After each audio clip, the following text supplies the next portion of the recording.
Today in Dubuque, a trucking company surprised one of its drivers who's also a Navy vet. It's a military-themed truck featuring imagery from his service. And KCRG TV 9's Keegan Turnbow joins us now live to tell us a little bit about the company's tradition. Keegan? I'm here at the Veterans Memorial Plaza in Dubuque with John Vesey, a driver leader at Hirschbach Motor Lines, a company that surprised one of its veteran drivers today with this Navy-themed truck behind us. John, walk me through this Hirschbach tradition and why it started. Sure. Yeah, we have been doing it for about 5 years now. Just a tradition that we have to put it out there that we support our military veterans and appreciate what our service people do for our country. Yeah, and Charles Wright, he was the guy that he was honored today. Talk to me about why Charles, of all of the veteran drivers that you guys have? Sure, every year we have a giveaway and get all of our qualified veterans drivers out there. They're some of the most elite drivers that we have in the fleet, and we kind of pull their name out of a hat, and they get to do all sorts of fun stuff with that, including getting this truck.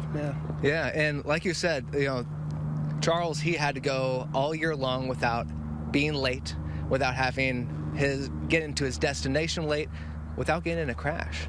And so that puts him among the elite of the drivers, right? It's very hard to drive a Class 8 truck like this and not touch anything you're not supposed to and do all the things you're supposed to be doing. So it's a huge accomplishment to be able to do that. We appreciate all of our drivers who are doing these things for us.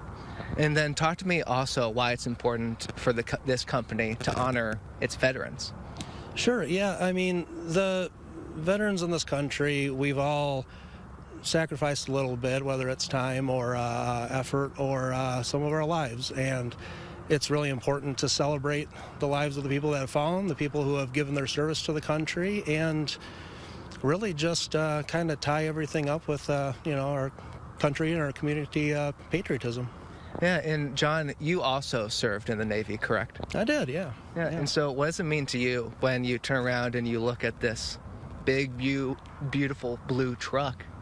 What does that mean to you? It's really cool. It's our first Navy truck, so we can kind of take pride in that with being Navy veterans, Charles and I. And, it's really cool to kind of see some of the things that I remember from my service on that truck, too. So kind of a connection to me as well. Well, John, thank you so much for your time. Live in Dubuque, Keegan Turnbow, KCRG TV 9 News.